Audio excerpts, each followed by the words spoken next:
Selamat petang, salam sejahtera kepada semua warga pendidik, terutama rakan PGB ya, yang menyertai CDL hands-on online session bagi PGB siri ke-6 ya. CDL ini sebenarnya adalah Connecting Dots Learning. Jadi pada petang ini kita akan bersama dengan Dr. Azizah binti Ibrahim ya, seorang pengetua cemerlang DG 54 dari Sekolah Menengah Sains Pokok Senah. Dan pada petang ini saya Betty Leong, pengetua Sekolah Menengah St. Francis Xavier Keningau, Sabah, akan menjadi moderator ya untuk siri kali ini. Dan sebagaimana kita tahu, tajuk CDL hands-on online session untuk PGB pada petang ini adalah Cakna Tanah Milik KPM ya, khas untuk sekolah lah. Jadi kalau kita lihat sinopsis perkongsian pada hari ini, dia lebih kepada pengurusan tanah milik KPM, di mana perkara ini sangat penting dan kecuaian ya akan beri implikasi yang besar kepada warga sekolah, terutama kepada keselesaan, keselamatan dan juga kebersihan ya yang optimum untuk PDPC yang berkesan kepada murid ya. Dan sedikit mengenai dengan Dr. Azizah, ya, pengetua kita yang akan berkongsi pada petang ini. Beliau sebenarnya, ialah kita dah tengok title doktor tu, telah dianugerahkan Doktor Falsafah dari Universiti Malaya Sabah pada tahun 2023 dan sebelum ini telah mendapat sarjana di bidang kepengetuaan dari Universiti Malaya tahun 2006 dan sebelum ini ijazah sarjana muda seni halus UiTM ya. Dan beliau telah bertugas di 4 buah sekolah sebelum ini ya, dan sejak tahun 2015 ya menjadi pengetua, dan baru sahaja berpindah ke Sekolah Menengah Sains Pokok Senah Kedah pada 21 Mei 2023 ya, sebelum itu di SMK Air Hitam ya. Baiklah, melihat profil yang doktor telah kongsi dengan saya, doktor sebenarnya Dr. Azizah ya merupakan ya seorang yang sangat hebat kerana beliau sebenarnya telah menulis buku, artikel, kertas kerja. Kalau lihat di sini ada 24 ya, 24 artikel kertas kerja atau buku yang telah ditulis oleh doktor, dan 13 daripada artikel itu adalah peringkat antarabangsa ya. Dan beliau saya tengok telah membentang di beberapa negara ya, di Taiwan, Universiti Taiwan, Indonesia, Thailand, juga di India. Dan kita sangat bertuah ya pada petang ini mendapat Dr. Azizah yang akan berkongsi dengan warga pendidik, terutama kepada pengetua guru besar, mengenai dengan bagaimana mengurus ya tanah milik KPM, yaitu sekolah yang kita duduki sekarang inilah ya. Jadi kepada semua peserta, kita akan mulakan sebentar lagi, tapi makluman kepada semua audience, link kehadiran itu akan diberikan oleh Urstia pada akhir session ya, dan akhir sesi. Dan sebenarnya jika ada soalan, kita alu-alukan para peserta untuk tulis dalam ruangan chat ya, mudah untuk kita akan mempercepatkan sesi soal jawab lah ya. Dr. Azizah akan berkongsi selama 1 jam, bermula jam 3 hingga jam 4, dan setengah jam selepas itu kita akan ada Q&A ya. Baiklah, saya rasa setakat itu yang dapat diperkenalkan mengenai dengan Dr. Azizah. Saya serahkan sekarang kepada Dr. Azizah binti Ibrahim, pengetua cemerlang DG 54 Sekolah Menengah Sains Pokok Senah Kedah, untuk membuat perkongsian. Dipersilakan, Doktor. Oke, Bismillahirrahmanirrahim. Selamat petang, Puan Betty Leong, Pengetua Sekolah Menengah Keningau. Jadi, ya, selamat berkenalan dan santai-santai saja. Saya baru balik daripada seminar nasional ke-30 dari IAB Instek. Terima kasih kerana saya pun baru saja sampai. Okey, terima kasih kepada semua pendengar. Salam Malaysia Madani. Okey, salam CDL Hands-on Online Session PGB tahun 2023. Terima kasih kepada pengacara majlis. Okey, hari ini kita santai-santai bersama kita untuk membincangkan tajuk ataupun topik yang saya rasa topik ini bagi setengah audien dia rasa macam tak seronok dengar. Sebab berkaitan dengan aset, berkaitan dengan tanah, kita lebih suka dengar yang lain yang lebih happy-happy kan. Yang ni agak dah macam serius. Okey, sebelum itu saya Puan Azizah, Dr. Azizah binti Ibrahim dari Sekolah Menengah Sains Pokok Sena. Baru saja pergi ke Pokok Sena dan saya membentang ini untuk pengurusan aset dan cakna tanah milik yang berlaku di Sekolah Menengah Kebangsaan Air Hitam, iaitu Inovasi Penjanaan Pengurusan Aset IPPA di Air Hitam. Jadi untuk itu kita teruskan bersama. Terima kasih kepada audien yang mendengar. Terima kasih kepada Puan Azwani urus setia kita pada hari ini. Dan mungkin Dr. Amin Senin baru saja balik daripada IAB juga, majlis penutup ya.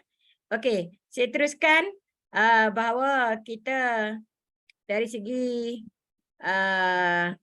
aset, bila kita tengok ianya adalah merupakan harta benda kepunyaan atau milikan di bawah kawalan kerajaan. Semua yang ni sedia maklum. Okey, yang diberi atau disewa beli dengan wang kerajaan yang diterima melalui sumbangan ataupun hadiah. Okey, atau diperolehi melalui proses perundangan. Aset alih iaitu aset yang boleh dipindahkan dari satu tempat ke tempat yang lain, termasuk aset yang dibekalkan atau dipasang dengan bangunan. Okey, jika kita lihat kepada surat kementerian yang dipanjangkan oleh jabatan, contohnya ini saya ambil surat Kementerian Negeri JPN Negeri Kedah, iaitu yang bertarikh 1 Ogos 2022.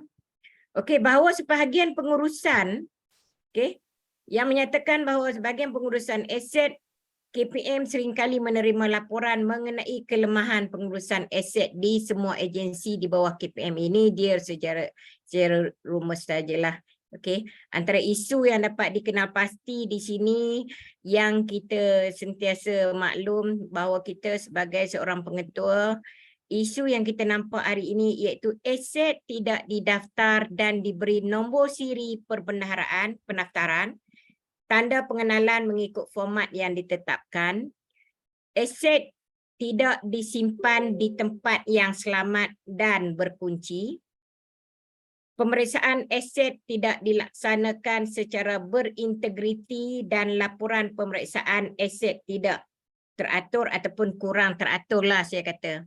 Aset yang telah rosak, okey, usang, itu bukan using tu, usang tidak boleh digunakan dan masih tidak dilupuskan, dan kehilangan aset tidak dilaporkan. Kita sebagai pengetua adalah merupakan tunggak kepada pengurus yang kita wakilkan kepada PK1. Ada sekolah yang kita berikan mandat kepada PK1 kalau ikut perkeliling, dan ada sekolah yang bagi pengurusan aset di bawah jawatankuasanya ialah PK-HEM ataupun PK Koko. Sepatutnya ialah di bawah PK1 bersama PK-HEM. Tapi yang itu setengah sekolah dia berbeza ya. Okey. Isu, kalau saya melihat kepada masalah kajian di sini, ini saya ambil di sekolah saya ya. Sebab saya melihat status 19 blok bangunan yang tidak dikemas kini dan kebanyakan aset dan harta modal tidak didaftarkan dan sekolah tidak mempunyai geran tanah sekolah. Okey, di sekolah saya yang dululah ada sebanyak 5 geran. Tapi kalau di sekolah yang lain saya tak tahulah, ada yang 1 geran besar, ada yang 1 geran bercampur, ada juga dia buat pecahan geran. Tapi untuk pencarian sekolah menengah air hitam ada 5 geran yang perlu ada dalam salinan aset di sekolah, aset harta modal. Belum dilaksanakan proses perlupusan, itu isu yang masih berlaku, dan aset-aset yang rosak dan yang telah usang. Saya yakin bahawa ini juga berlaku di sekolah-sekolah yang lain yang mana kita perlu prihatin dan cakna kepada status aset yang bernilai di sekolah kita yang tidak diselaraskan dengan baik dan sempurna. Jadi bagi saya berkongsi hanya di sekolah saya, bukan di sekolah yang lain. Kalau sekiranya di sekolah yang lain melihat kepada harta modal yang telah didaftarkan dan salinan geran pun nampak semua masih orang kata utuh dan kukuh dalam bilik pengetua, dan 1 salinan disimpan di pejabat, sama ada nak di binding ataupun nak di laminate ataupun nak di framekan, itu bergantung kepada sekolah lah. Okey. Dan masih ada juga sekolah yang masih belum melaksanakan proses perlupusan. Okey. Dan banyak sekali berlaku sekarang ini iaitu aset-aset kita yang telah rosak dan usang tidak dibuat perlupusan. Itu masalah yang utama yang berlaku bagi sekolah saya lah. Bagi sekolah lain mungkin pengetua-pengetua yang lain sudah ambil cakna. Okey. Daripada punca kuasa surat Kementerian Malaysia yang dipanjangkan oleh jabatan, saya melihat isu utama di sini iaitu aset yang tidak didaftar dan tidak diberi nombor siri pendaftaran, iaitu tanda pengenalan mengikut format. Okey, kalau mengikut format yang sebenar yang kita terima pakai iaitu apabila pegawai penerima yang bertanggungjawab menerima mengesahkan terimaan aset kita, iaitu memastikan setiap aset yang kita terima menepati spesifikasi yang telah ditetapkan dan menentukan kualiti dan kuantiti sebenar mengikut pesanan dan memastikan aset diterima dalam keadaan yang baik, sempurna dan selamat untuk digunakan. Dan bila kita melihat dari segi peraturan penerimaan, iaitu aset yang diterima ini perlu dibuat pemeriksaan dengan teliti bagi memastikan spesifikasi yang ditetapkan. Dan pemeriksaan teknikal oleh pegawai-pegawai kerajaan yang bertauliah hendaklah dilakukan apabila perlu mengikut kaedah yang bersesuaian. Okey, jadi di sini semua guru-guru ataupun semua pentadbir mesti melihat dengan jelas bahawa peraturan penerimaan ini perlu dicakna mengikut sekolah masing-masing. Langkah-langkah yang perlu dipatuhi semasa menerima aset iaitu menyemak butiran dan dokumen yang lengkap bagi memastikan aset yang diguna pakai adalah jelas dan betul. Manakala aset juga hendaklah diperiksa, dikira, diukur, ditimbang atau diuji serta-merta sebelum disahkan penerimaan. Jika sekiranya pengesahan tidak dapat dilakukan dengan serta-merta, dokumen penerimaan hendaklah dicatat, diterima dengan syarat, ianya disahkan semula dan diperiksa dan diukur dan diuji kembali. Borang QPA 1 hendaklah dihantar dengan serta-merta kepada ejen penghantaran syarikat seperti mana yang kita telah lakukan, dan pegawai penerima perlu memastikan bahawa aset yang diterima bersama surat jaminan daripada pembekal menepati spesifikasi seperti dalam perjanjian pembelian.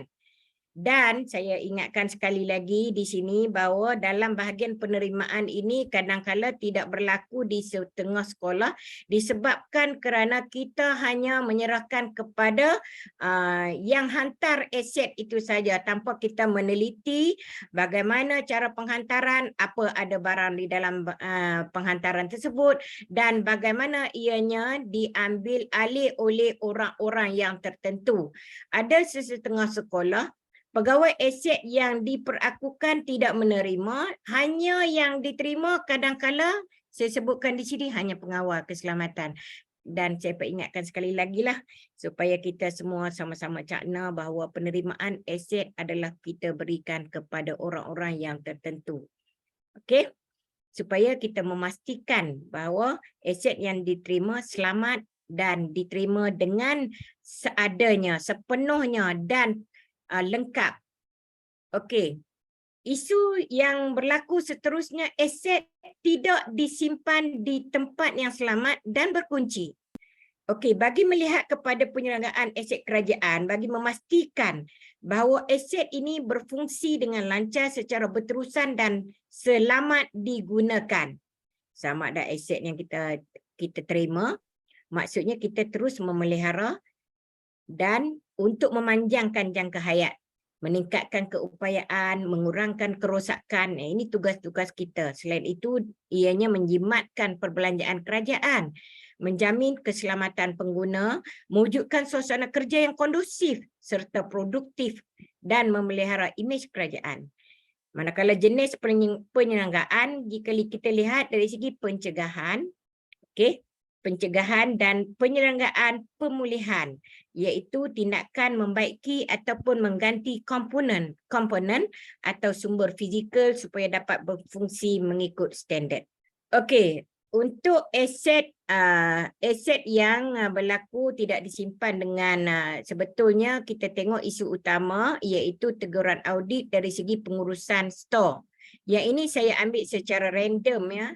Yang mana ada sekolah-sekolah termasuklah sekolah saya dulu pun saya pernah juga tengok bahawa barang tidak disusun dengan teratur, barang yang rosak, usang, mudah terbakar, bercampur aduk, stor terlalu sempit dan tidak sesuai, stok melebihi keperluan. Ini selalu berlaku ya, stok sampai tak tahu nak guna nak buat apa. Stok tidak bergerak bertahun-tahun masih disimpan. Okey?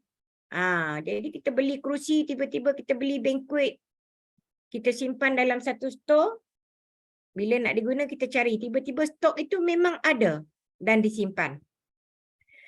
Barang yang usang tidak dilupus, barangan tidak sesuai disimpan di dalam stor. Yang ini selalu berlaku apabila kita tidak ada punca kuasa nak melantik seseorang.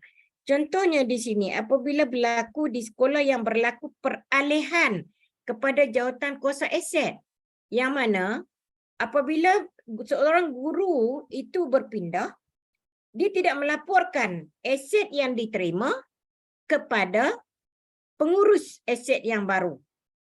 Sama ada simpanan yang berlaku di dalam stor ataupun di bilik-bilik yang tertentu, kita tak declare. Jadi itu sebab apabila berlaku di sini, setengah sekolah hanya menyerahkan pengurusan aset itu kepada kaki tangan pejabat ataupun staf pejabat.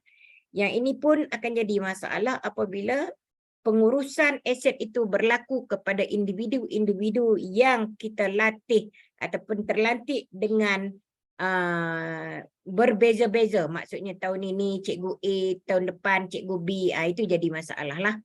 Okey, rekod stok tidak diselenggara dengan teratur kemas kini. Baki fizikal stok berbeza dengan baki dalam buku stok. Perakaunan stok tidak lengkap. Dari segi terimaan, keluaran stok tidak direkod. Okey, senarai inventory yang tidak disediakan, sama ada kadang-kala apabila kita tengok dalam borang QPA ada yang menulis keluar warna biru masuk warna merah ikut sesuka hati dan sesedap rasa. Jadi ini akan jadi masalah kepada kita selaku pengurus, ya, kita selaku pengetua. Ketua jabatan, pegawai stor, penjaga stor tidak menjalankan pemeriksaan stok mingguan. Kalau ikut dari segi kekangan masa, masalah yang kita hadapi sekarang ialah dari segi masa yang terlalu cepat dan pantas, bukan setakat pemeriksaan stok, pemeriksaan buku latihan pun belum tentu dapat dihabiskan. Namun itu adalah kekangan yang perlu kita hadapi dan perlu kita lalui sebenarnya dalam erti kehidupan kita sebagai penjawat awam di sekolah. Okey, kalau kita tengok lagi dari segi pegawai-pegawai yang menjalankan verifikasi stok yang tidak menjalankan verifikasi secara sempurna.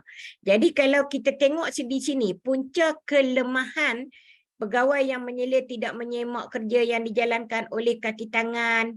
Yang ni saya rasa kalau sekiranya kita melantik seseorang untuk memeriksa stok, jadi kita seharusnya mengambil intipati untuk bekerjasama dan menyelia, memantau. Ini adalah perlu bagi kita sebagai pemimpin ataupun pengetua sekolah untuk mengurus dengan penuh integriti dan memupuk kesedaran, dan kita adalah pegawai kerajaan yang diamanahkan untuk menguruskan stok di sekolah. Okey, pemeriksaan aset tidak dilaksanakan secara berintegriti dan laporan pemeriksaan aset yang tidak teratur. Okey, kalau kita tengok aset-aset yang telah rosak, usang dan tidak boleh digunakan masih tidak dilupuskan.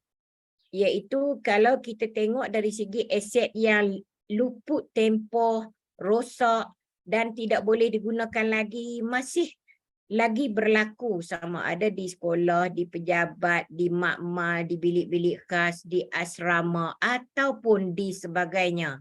Ataupun di sebahagian, contohnya di padang ataupun di bahagian-bahagian yang lain, di bilik-bilik yang kita rasa kita sendiri tak tahu bahawa itu adalah simpanan stok. Yang kita rasa ada stok yang masih belum digunakan dan ada stok yang sudah lupus dan usang yang kita rasa kita hanya memahati dan melihat saja. Ini selalu berlaku, ya.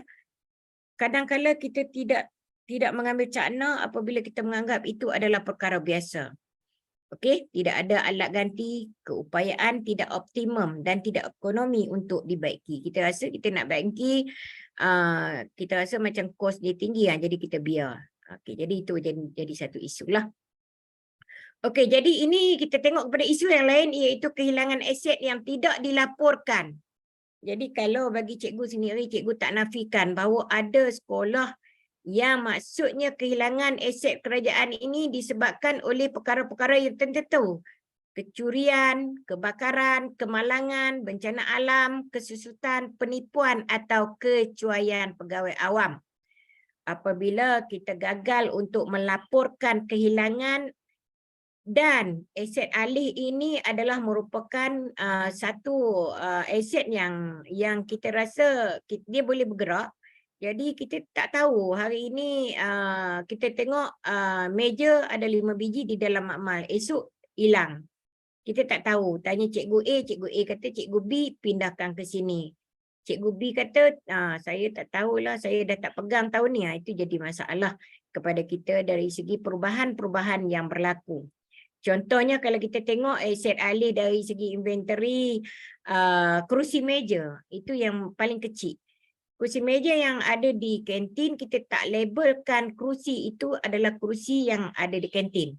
Begitu juga dengan kerusi banquet yang ada di sekolah kita, ada yang kita pindahkan daripada bilik mesyuarat ke dewan.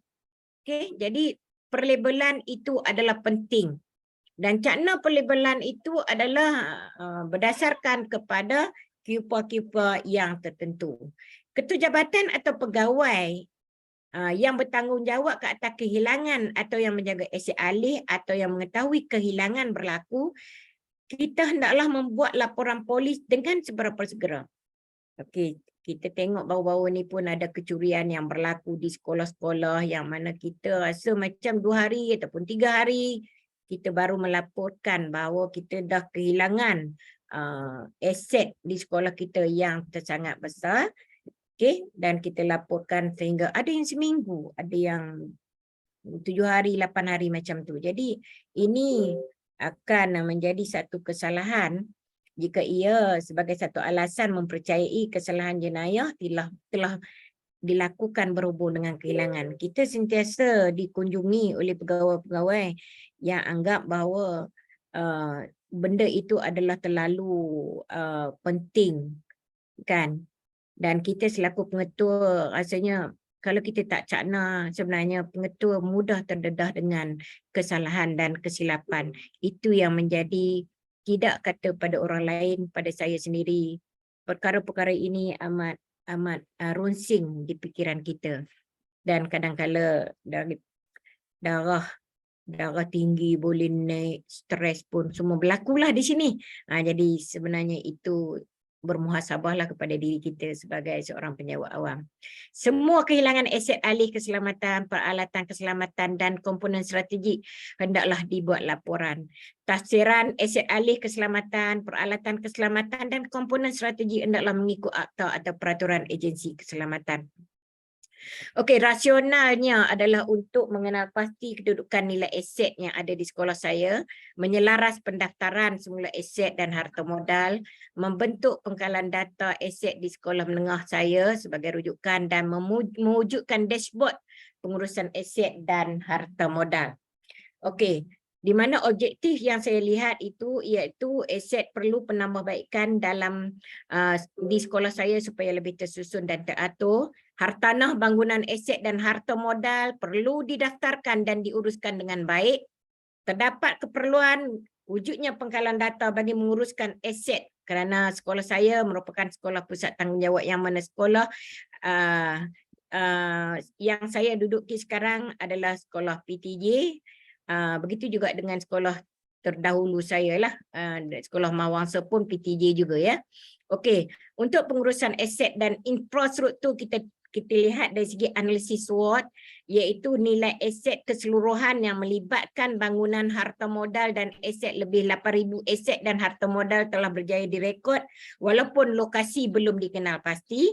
Bilangan guru yang ramai mampu membantu proses penyelarasan pengurusan aset dengan lebih mudah, cekap dan teratur, dan murid sekolah menengah yang mampu membantu guru dalam menguruskan aset.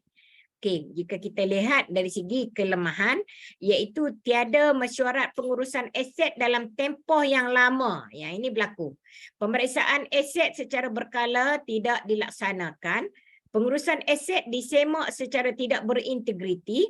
Sebahagian aset dan harta modal tidak wujud Q2 dan Q7. Aset tidak didaftar dan dilabelkan. Aset tidak disimpan di tempat yang sepatutnya dan perubahan lokasi aset tidak direkodkan. Seperti mana yang saya nyatakan tadi. Itu adalah kelemahan yang saya nampak macam banyak. Okey, dari sini peluang yang saya dapat lihat iaitu saya mempunyai seorang fikir koko yang mahir dengan pengurusan aset. Jadi saya berkongsi bersama untuk mengambil ataupun menguruskan untuk mencakna aset tanah kerajaan yang ada di sekolah saya. Dan fikir koko yang berpengalaman dalam pengurusan di JPN ini saya menjadikan satu kekuatan dan peluang untuk saya. Dan kalau kita lihat dari segi ancaman, kurang pengetahuan tentang pengurusan aset dan sikap segelintir guru yang tidak ambil peduli dalam pengurusan aset. Okey. Impak dia apabila kita melihat penyelarasan pengurusan aset dan harta modal sekolah saya ini mampu menyediakan satu pengurusan dan pelaporan aset dalam harta modal yang lebih sistematik, tersusun, teratur dan mantap. Aset akan lebih bermakna kepada sekolah, guru dan murid supaya sentiasa berada di dalam keadaan baik, selesa dan kondusif.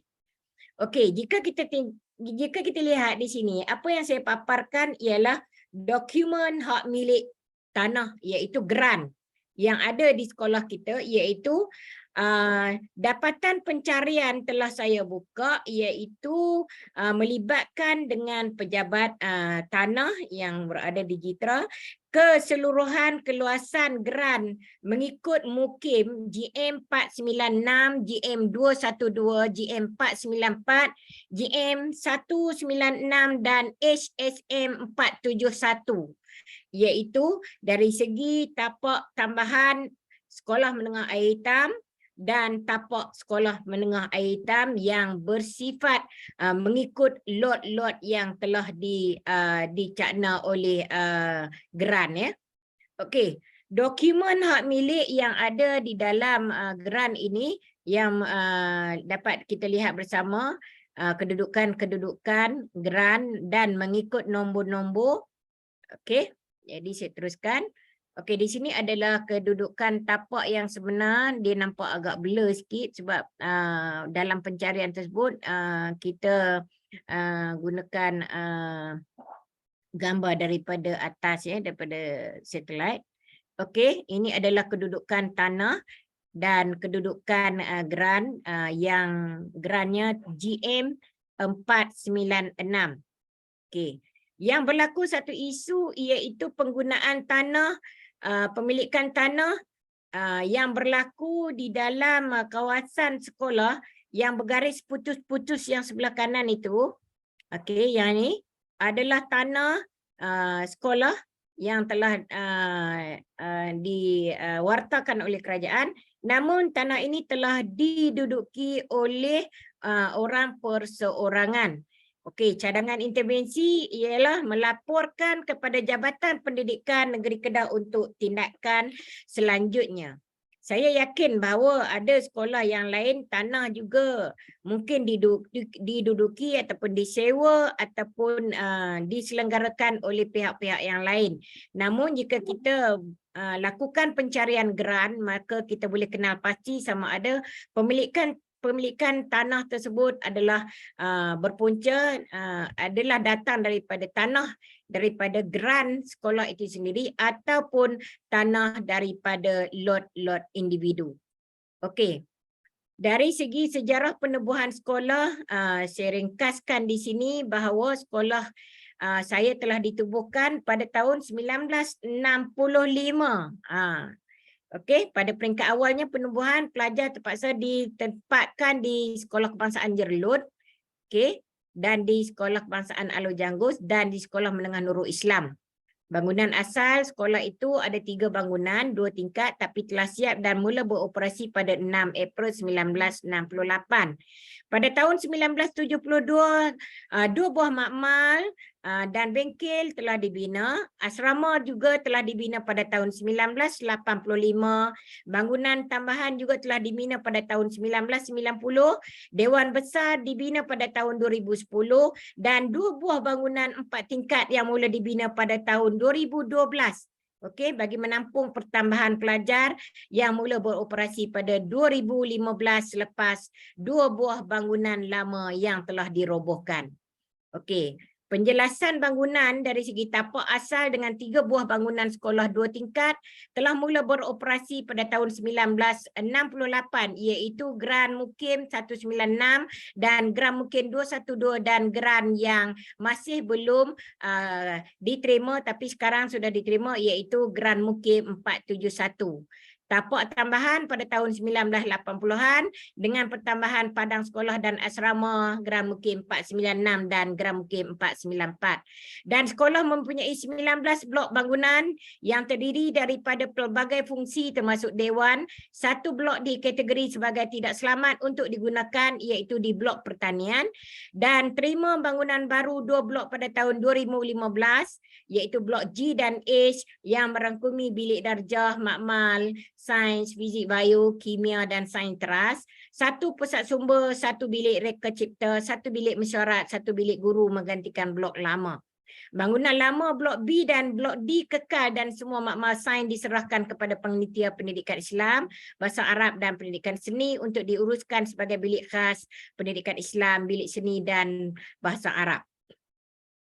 Okey, yang ni adalah gambaran yang menunjukkan bangunan-bangunan yang telah saya sebutkan di sini yang mempunyai kapasiti aset aset di blok B iaitu makmal dan blok tandas, kantin.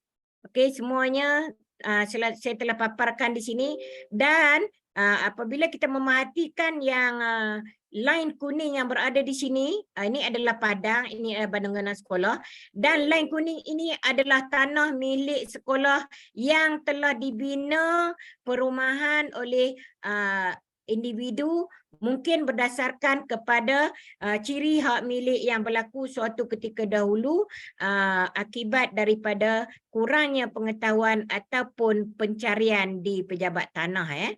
Okey, ini adalah merupakan senarai tempat-tempat bilik yang telah disumbangkan oleh golongan-golongan ataupun pihak-pihak tertentu. Contohnya PIBG, Pondok Rehat, garaj kereta, ini adalah sumbangan-sumbangan yang kita senaraikan dalam aset sumbangan yang mana kita perlukan pemutihan yang mana berlaku pada tahun 2 tahun ataupun 3 tahun yang lalu. Okey.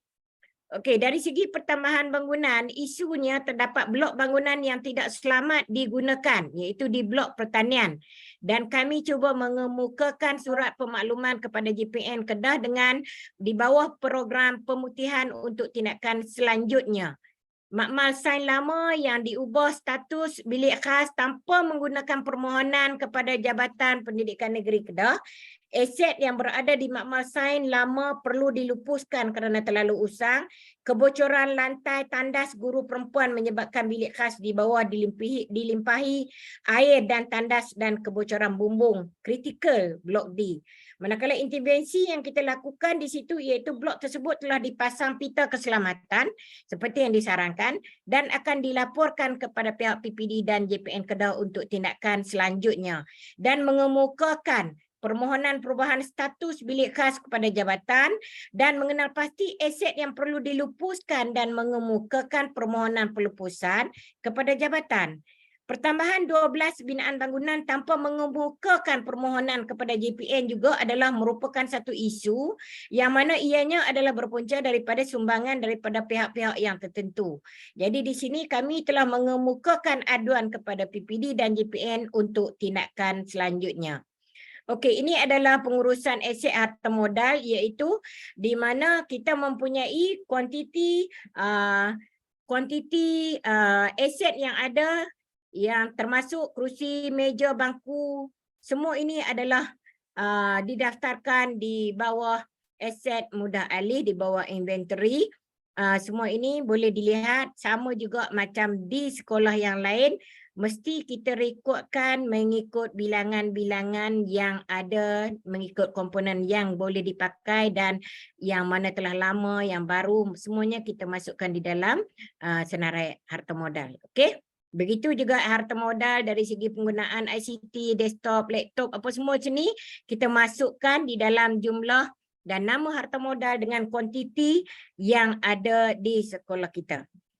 Okey, di sekolah cikgu sendiri pun macam tu jugalah kan. Okey, untuk isu dia kita lihat aset PPSMI seperti laptop, LCD projector, set troli masih belum dilupuskan. Ini berlaku di sekolah saya. Tapi kalau di sekolah tuan-tuan dan puan-puan, mungkin aset PPSMI ini telah berlaku ataupun ada yang masih belum berlaku ya. Okey, jadi intervensinya kita mengumpul dan mengenal pasti aset-aset PPSMI serta mengemukakan permohonan perlupusan selewat-lewatnya 30 September 2022 yang lalu. Dan saya telah dimaklumkan bahawa beberapa kali inkuiri yang kami terima daripada borang penghantaran perlupusan sebanyak asalnya sampai 1 kaki lah dia punya ketebalan dia, inkuiri balik ke sekolah dan saya mengemukakan bahawa pegawai aset kita akan sempurnakan dan insya-Allah telah diluluskan okey aset perlupusan tersebut. Aset makmal sain lama yang terlalu usang belum dilupuskan dan berbahaya kepada pelajar dan guru. Okey, intervensi ke semua makmal usang tersebut akan dipasang pita keselamatan dan tidak dibenarkan untuk digunakan sehingga selesai urusan perlupusan dan pegawai aset QPA 2 dan 7 perlu dikemaskini pengurusan aset ya. Dan kami telah melakukan keseluruhan pengurusan itu telah dilakukan dengan kemaskini supaya lebih teratur dan selewat-lewatnya pada 15 November yang tahun 2022 yang lalu. Okey. Dari segi gambaran cartagan yang berlaku dari segi proses pengurusan aset iaitu tinjauan aset dan harta modal berlaku pada bulan Ogos, kerana saya datang pun rasanya dalam bulan 6 macam itulah. Okey, mesyuarat pengurusan aset dan harta modal, kenal pasti kuantiti dan lokasi aset dan harta modal, yang saya rasa yang ini perlu mengambil masa yang terlalu lama untuk saya mencari dan menyemak kembali aset-aset dan harta modal yang ada di sekolah yang belum dikemas kini. Sematkan status permohonan dan kelulusan perupusan berlaku pada bulan September. Penggunaan pengkalan data berdasarkan data inventory KIPA 7 dan KIPA 2 berlaku pada bulan September dan sekali lagi pada bulan November. Mesyuarat pengurusan aset bilangan 2 telah berlaku dan pembentangan laporan aset dan harta modal pada bulan Oktober, di mana pada peringkat ini pengkalan data berdasarkan kepada bulan September telah berlaku. Jadi selepas dapatan tersebut kita lakukan mesyuarat, dan penetapan dan perlabelan nombor siri pendaftaran aset dan harta modal berlaku pada bulan Oktober, dan dashboard pengurusan aset dan harta modal sekolah kami iaitu data studio berlaku pada bulan 11 dan bulan 12. Okey, jadi di sini adalah jawatan kuasa yang menguruskan kerja-kerja pelaksanaan. Okey. Dan apabila tengok kepada plan risiko, pengurusan risiko ya, peruntukan yang tidak mencukupi dan keperluan sumber manusia yang terhad. Jadi di sini kami telah melakukan mitigasi ataupun plan tindakan kami, iaitu memohon sumbangan dan kerjasama pelibatan daripada individu, agensi swasta, pertubuhan bukan kerajaan dan sumbangan agensi kerajaan yang lain. Jadi di sini kami rasa amat berpuas hati dengan tindakan waris yang mempunyai pengalaman-pengalaman yang tertentu untuk melihat perkara-perkara ini dan menolong pihak sekolah untuk membantu menyesuaikan stok-stok ataupun aset-aset yang ada di dalam sekolah, termasuk PIBG ya. Okey, kalau kita tengok tugas pegawai aset di sini seperti mana yang kita sedia maklum bahawa inilah tugas-tugas yang berlaku. Semua guru-guru dan semua pengetua pun sudah maklum akan jawatankuasa yang kita pilih ini dan tugas-tugas. Okey. Okey, jadi di sini kami telah mencakna satu inovasi penjanaan pengurusan aset. Okey, cikgu tak masukkan dia punya link lah ini. Sebenarnya kalau saya masukkan link nanti mungkin masa dia lebih panjang, cuma cikgu dapat paparkan di sini, iaitu link yang kami gunakan iaitu kami mencakna program pengurusan aset, terus kita cakna di dalam sistem yang mana kita telah mendaftar di dalam sistem dari segi pengurusan aset, jenis aset dan kuantiti. Semua kita masukkan di dalam sistem dan akan dijana apakah aset yang kita nampak dengan lebih jelas seperti meja, kerusi murid, lampu Kalimantan, kerusi plastik, begitu juga dengan pusat sumber, bilik sukan. Semua kita cakna mengikut saluran-saluran yang ada di dalam dashboard pengurusan aset yang telah kami laksanakan. Sekiranya ada penambahan berlaku atau pengurangan berlaku, maka kita akan lakukan pembetulan di dalam sistem dan seterusnya di dalam borang-borang KIPA yang kita sediakan ya. Okey, ini adalah contoh-contohnya. Okey. Berdasarkan kepada pengalaman-pengalaman yang sedia ada untuk melihat kepada jumlah ataupun kuantiti aset yang ada di sekolah kita, dia adalah berkait rapat dengan guru yang menguruskan tentang data emis di sekolah. Jadi di sini kerjasama guru yang menguruskan data emis amat memainkan peranan yang penting, kerana cakna daripada guru tersebut akan kita merge dengan pengurusan jawatankuasa aset. Jadi di sini secara jelasnya guru-guru yang menguruskan data emis akan lebih tepat dan akan dapat disenaraikan barang-barang keperluan jenis aset dengan kuantiti dengan lebih kemas dan rapi. Okey. Melihat kepada geran mukim yang berlaku apabila cikgu melihat dari segi memohon salinan geran kerana sebelum cikgu pergi ke Sekolah Menengah Kebangsaan Air Hitam, pada suatu ketika dahulu cikgu pernah berada di sekolah menengah tersebut dan berlaku, kita tidak menafikan bahawa kadang-kala perkara utama yang wujud ialah kehilangan geran ataupun geran tidak diletakkan di satu tempat ataupun geran diletakkan di dalam peti berkunci, tapi peti berkunci tersebut tidak diselenggarakan, ada pengetua pergi, peti berkunci tidak boleh dibuka. Jadi kita lihat di sini berlaku kehilangan geran ataupun geran disimpan di satu tempat yang tidak diketahui. Jadi perkara utama yang saya selaku penasihat, orang kata macam kita pernah hadapi kan. Jadi saya cakap pengetua bila pergi sekolah tersebut, cari dulu kat mana letaknya geran. Lagi tak cari, geran tak jumpa, jangan isi borang serah tugas. Jadi bila kita jumpa geran tu, senanglah kita kan. Jadi apabila didatangi macam baru-baru ini, kita didatangi oleh Nazir Persekutuan daripada KPM untuk melihat dari segi pengurusan tanah. Jadi kita pun berusahalah. Jadi saya telah membuat permohonan salinan geran di pejabat tanah. Dan geran yang saya perolehi, barulah kami mengetahui bahawa geran kami ada sebanyak 5 helaian ataupun 5 geran mukim.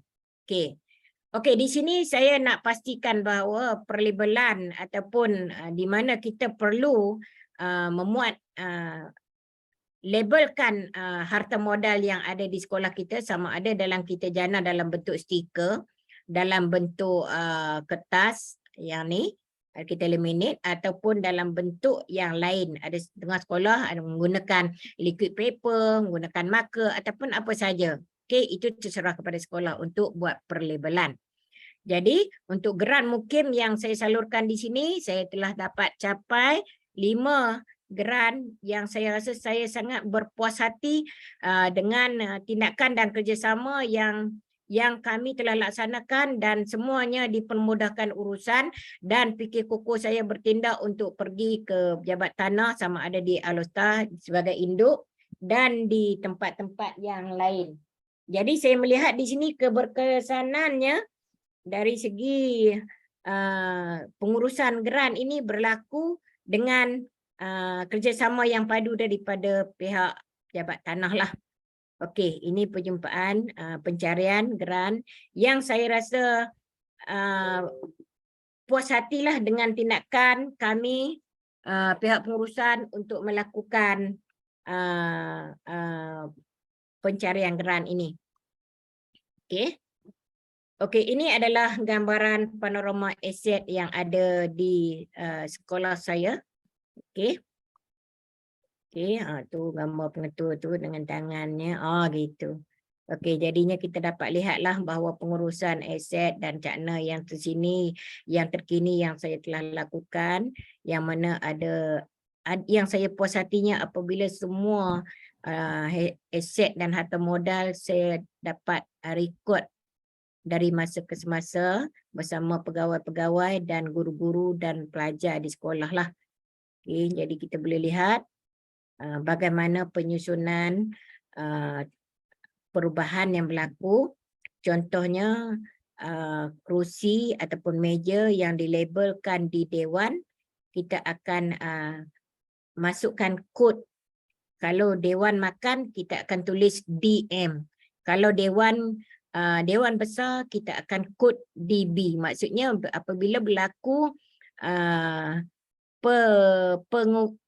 bukan pengebuasuaian, kita panggil macam kita ubah kerusi tersebut daripada tempat A ke tempat B, jadi kita tahu bahawa kerusi ini berada di bilik ini, botol ini berada di makmal macam mana. Jadi itulah secara spesifikasinya bagaimana kita mengurus ataupun mencakna aset harta modal di sekolah kita lah. Okey. Jadi saya lihat di sini perkembangan yang wajar yang kita pihak sekolah perlu lakukan, iaitu kita sendiri melantik seseorang pegawai yang satu dia berminat. Okey, dia berminat, dan satu lagi dia berusaha dan berupaya untuk menguruskan aset tersebut sebenarnya untuk menguruskan aset bukan 1 hari, bukan 2 hari, tetapi makan masa berbulan-bulan. Kerana apa yang kita kena pasti di sini, kadang-kala bangunan baru telah naik setahun, tetapi bangunan lama yang kita sedia ada belum dilupuskan. Sama ada dari segi harta modal, aset alik ataupun modal aset tetap tidak berlaku.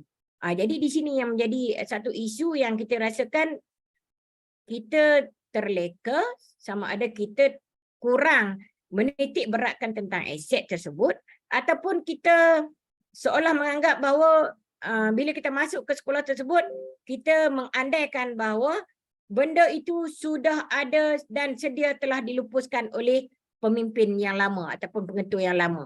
Jadi itu yang menjadi isu yang cikgu masukkan di dalam isu-isu yang berlaku di sekolah cikgu.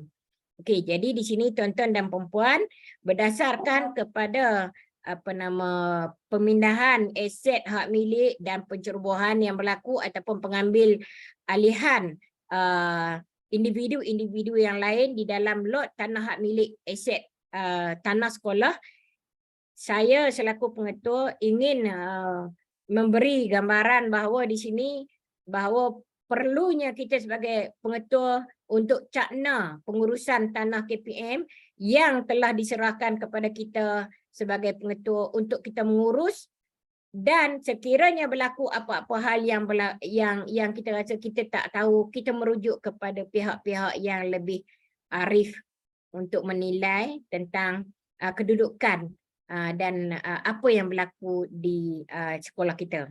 Jadi kesimpulan di sini, untuk saya membuat anggaran nilai 50 juta contohnya adalah merupakan satu nilai yang amat besar. Sekiranya peruntukan pihak KPM menurunkan tanah ataupun aset kerajaan bernilai sebanyak itu, dan seharusnya kita dipertanggungjawabkan, dan kita perlu mencari satu peluang dan ruang untuk kita menguruskan bersama, dan kita selaku pengetua harus menguruskan bersama dengan individu yang lain, subordinate kita, pengurusan kita, SLT kita, MLT kita untuk menguruskan aset. Dan pengurusan yang baik akan membantu KPM dalam menangani isu-isu yang berbangkit berdasarkan kepada surat rujukan yang bertarikh KPM 301/4/2 jilid 2 kurungan 25 bertarikh 19 Julai 2022. Dan Sekolah Menengah Air Hitam komited bagi membantu KPM untuk menyediakan satu pengurusan yang lebih sistematik dan amat bermakna kepada sekolah, guru dan murid supaya berada di dalam keadaan yang selesa dan kondusif. Jadi bagi pihak cikgu ingin mengucapkan terima kasih kerana diberi peluang untuk kita sama-sama berkongsi ilmu mengenai aset yang mana kita sendiri harus cakna, melihat akan kebaikan, melihat akan bagaimana pengurusan integriti yang kita perlu lakukan di sekolah yang kita sendiri diberi tanggungjawab untuk memegang tampuk pemerintahan atau kita menerujui sekolah-sekolah yang ada. Jadi sekian daripada cikgu. Assalamualaikum warahmatullahi wabarakatuh. Dan yang baik itu datangnya daripada Allah, dan yang lemah itu datangnya daripada kelemahan cikgu sendiri, dan cikgu bukan seorang yang arif di dalam pengurusan-pengurusan ini. Cikgu hanya memegang tampuk untuk melihat bagaimana kedudukan untuk kita cakna pengurusan tanah milik kerajaan yang diserahkan untuk kita mengurusnya. Sekian, wabillahi taufiq wa hidayah. Wassalamualaikum warahmatullahi wabarakatuh, dan salam sejahtera semua. Semoga semua ceria-ceria. Jangan mengantuk ya. Assalamualaikum. Saya serahkan kembali kepada Puan Betty. Okey doktor, terima kasih banyak di atas perkongsian ya yang diberikan tadi. Wah, doktor hebatnya. Banyak slide tapi boleh selesaikan tepat ya dalam masa 1 jam. Ya, banyak perkongsian doktor sini yang sangat membuka mata dan minda, terutama saya lah bila tengok bagaimana doktor boleh mengurus aset dengan begitu sistematik ya dan sangat cekap. Ya, tahniah doktor. Kita tengok ada tak soalan dari kawan-kawan di sini? Setakat ni kalau tengok belum ada. Tapi doktor, saya nak tanya juga lah ni mengenai dengan guru eset kan doktor, yang selalunya kita train lah guru eset ni dah bertugas lebih dari 5 tahun. Saya dimaklumkan oleh Jabatan Akauntan Negara, di mana tugas pegawai eset tu perlu di rotate. Dia tak boleh lebih 5 tahun. Betul kata doktor? Dia tak boleh, dia tak boleh lebih 5 tahun, mesti ditukar dengan guru yang lain. Okey, saya jawab dulu yang tu. Sebenarnya saya bukanlah seorang orang yang bijak untuk menguruskan mengenai hal ehwal mengenai bagaimana dasar-dasar. Cuma dari segi rasionalnya apabila mengatakan bahawa kita perlu menukar guru-guru untuk dari segi pengurusan aset, mungkin dari segi rasional yang saya baca, kita jangan lunggukkan kepada dia dengan lambakan tentang aset. Yang keduanya ialah rasional untuk kita memberikan tugas kepada guru-guru yang lain, kerana aset ini perlu ditukar ganti oleh orang-orang yang baharu untuk kita mengetahui supaya tidak berlaku sesuatu perubahan dari segi integriti lah. Mungkin bacaan-bacaan itu yang menyebabkan kumpulan-kumpulan yang tertentu mengambil keputusan untuk bertindak untuk bagi 5 tahun. Macam kita lah kelab guru, kita bagi setahun sekali, orang lain pula naik. Takut nanti duit banyak dia pegang. Macam gitulah analogi dia kan. Gitu. Tapi kalau di sekolah doktor macam mana? Doktor buat rotation? Kalau di sekolah saya, kalau rasanya dia tu masih terus dan mampu, dia rasa dia syok untuk nak menguruskan aset pun, saya rasa tak apalah, pegang dululah. Tapi kita ni sebagai pengetua ni, kalau kita jaranglah duduk 5 tahun sekali satu sekolah kan.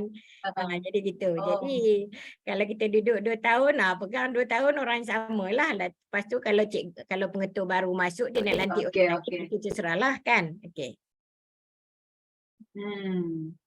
Ya, kita tengok guru tu jugalah. Guru saya tu merayu-rayu nak dilepaskan, minta lepaskan jawatan. Tapi dia dah expert dalam bidang ni, kita train dia kan. Dah 2-3 tahun train. Tapi bila cukup 5 tahun tu, dia minta lah dilepaskan, ditukar ganti. Jadi dan juga ada sebenarnya dekat dengan guru-guru aset ni, sebenarnya kerja aset ni kerja yang kita rasa macam ialah silap langkah sikit pun jadi isu. Jadi itulah yang jadi. Tapi kalau sekiranya pengurusan aset diuruskan dengan cekap, dah jadi biasa, siapa urus pun rasanya tak ada masalah kan. Yang pentingnya benda tu berlaku selari gitu. Ya doktor. And then tadi doktor dah bagi tengok dashboard tu. Dashboard tu memang dicipta oleh sekolah sendiri. Ya, yang tu atau memang sebab kita ada satu sistem kan.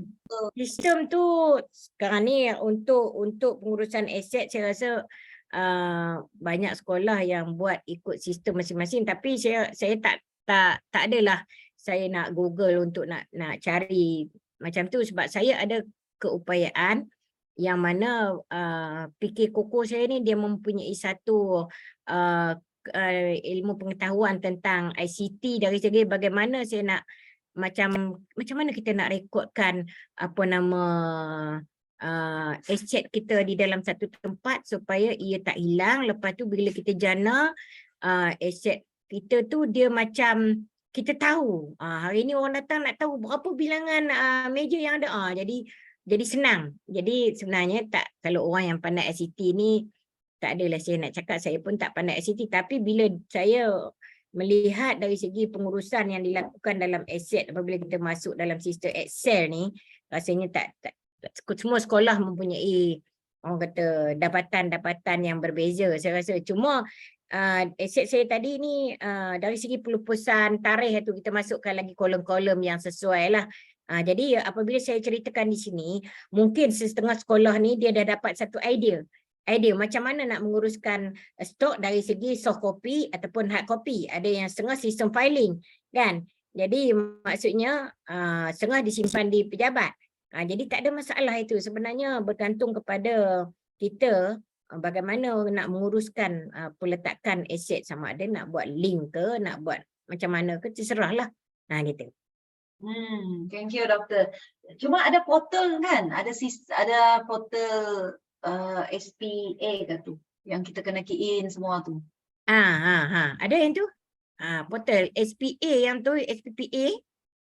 Yang tu kita memang kita dah disediakan tapak untuk kita masukkan semua pendaftaran aset-aset yang kita sedia adalah. Tapi kalau di sekolah tu untuk kerani pejabat, dia ada seorang pegawai yang akan menguruskan aset yang di dalam portal tu. Ya. Oh, yang ni memang doktor inisiatif sekolah untuk ya, buat. yang tu saya punya inovasi pengurusan FPPA yang kami buat bersama dengan guru-guru dan nakhoda oleh PK Koko saya lah. Tapi di sekolah baru ni saya masih terus untuk merangka satu program untuk saya teruskanlah program tersebut lah, inisiatif tersebut. Okey, ada soalan lagi daripada yang lain? Kalau tak ada soalan, doktor, ni Puan Betty? Setakat ni kalau kita tengok macam tak adalah soalan lagi ni. Ucap tahniah ada ni doktor. Soalan. Ada satu soalan sini. Bagaimana sekiranya aset tersebut tiada maklumat dan masih lagi belum ada borang QPA? Kerana pada waktu tersebut belum diwujudkan sistem QPA. Macam mana doktor ni ya? Banyak sekolah yang rasanya surat beranak dia tak ada, surat beranak tak wujud, itu biasalah berlaku. Maksudnya kalau tak ada tu kita kena wujudkanlah. Itulah cara dia. Kan, kalau kita tengok ni ada sekolah memang tak wujud langsung, tetapi bila audit pergi benda tu nampak jelas dan nyata, mana surat beranak, mana surat pelupusannya tak ada, maka kita kena buatlah macam saya sendirilah, aset PPSMI tu yang ada yang dah hilang apa semua. Apabila saya buat pencarian kembali aset yang berlaku tu dan baru saja diluluskan, tebal juga untuk nak hantar dan dia orang akan query lah dari segi harga semua apa semua. Nampaknya di situ memang sangat rumit. Tapi saya dapat orang kata selesaikan di sini selama rasanya sebulan lebih lah untuk menguruskan semua aset-aset yang tersebut.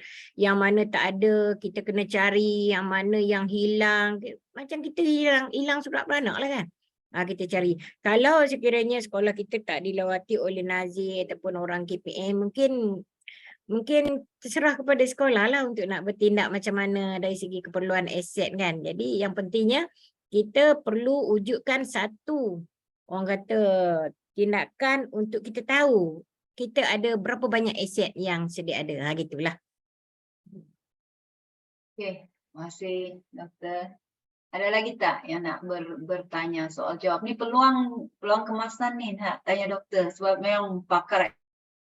Saya bukan pakar tapi saya dengan pengurusan aset kerajaan. Saya cuba untuk mencari satu, orang kata, saya nak bina satu item yang kita rasa pengurusan pun yang mana ada sekarang pun masih saya teruskan dengan pengetua yang baru masuk pun kan. Jadi bila saya dah keluar, mungkin dia akan teruskan untuk sistem cakna aset di sekolah yang sedia ada. Ya.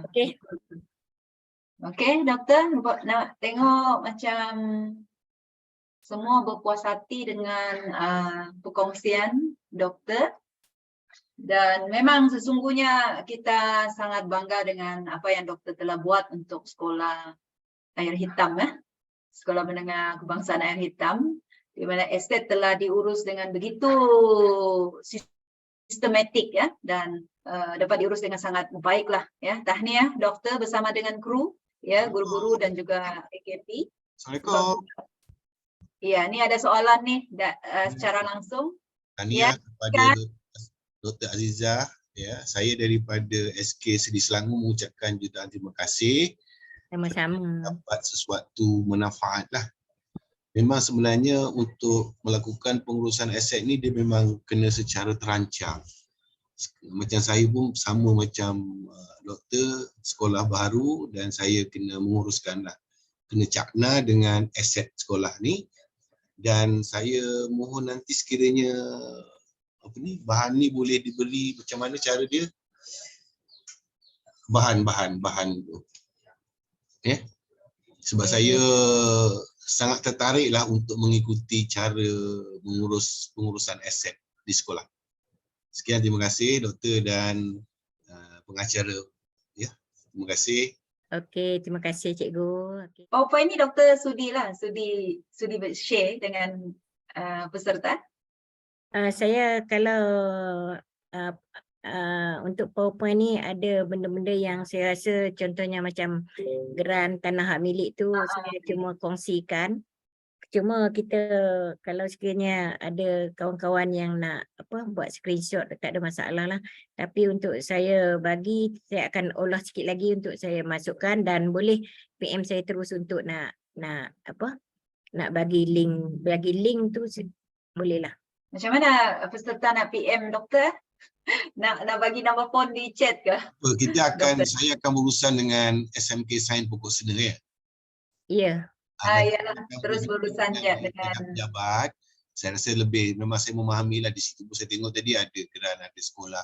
Sebenarnya itu kawasan larangan sekolah yang tak perlu dikongsi lah, tapi untuk internal tak apalah, kita memahami lah. Cuma saya nak berkongsi ni kerana ilmu itu sekiranya ada secara yang terbaik itu dia memberikan satu manfaat untuk semua. Ya, jangan tanya negara buat apa untuk saya, tanya apa yang kita boleh sumbang untuk negara. Ya, sekian, terima kasih. Good. Sama. Ya, satu cadangan yang baiklah untuk terus berurusan dengan di sekolah menengah sains, ya, doktor. Jadi saya rasa dah dikongsi sekarang link kehadiran, dan kita sekarang ni doktor ada 219 ya, 220 lah, bertambah pula. Di akhir sesi bertambah pula ke 221 orang. So syukur, tahniah doktor. Doktor telah membuat satu perkongsian yang sangat bermanfaat. Dan perkongsian ini sebenarnya direkod ya, ada direkam, dan rakan-rakan boleh sebenarnya tengok semula perkongsian ini dalam CDL hands on tu di Facebook, ada link dia, ada akan di-upload lah ya video ni mungkin pada beberapa hari, dalam masa beberapa hari. Jadi kita boleh tengok replay lah ya doktor. Memang tidak akan hilang lah, akan disimpan dengan baik, dan anytime, anywhere, any place kita boleh akses semula.